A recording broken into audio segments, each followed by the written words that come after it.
In this video, I'm going to show you how to deactivate your Instagram account. That is quite simple and easy to do, so let's begin. And first, open up your Instagram and then hit on your profile icon to open up your profile.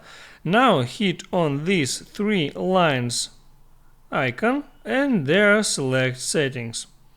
Next, hit on account and there hit on delete account.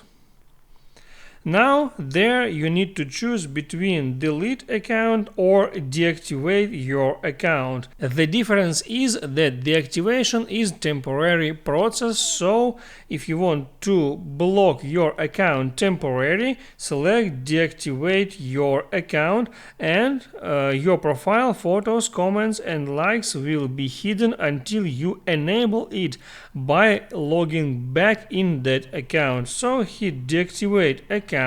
And now there you need to fill in that form. First select why you deactivating your account. I can select there any type, any option.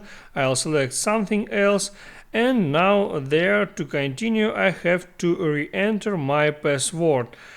I enter password in that field and then hit on temporary deactivate my account, and since that time my account will be deactivated until I log in back to that account again. And guys, that is all about how to deactivate Instagram account, so hit the like button and don't forget to subscribe.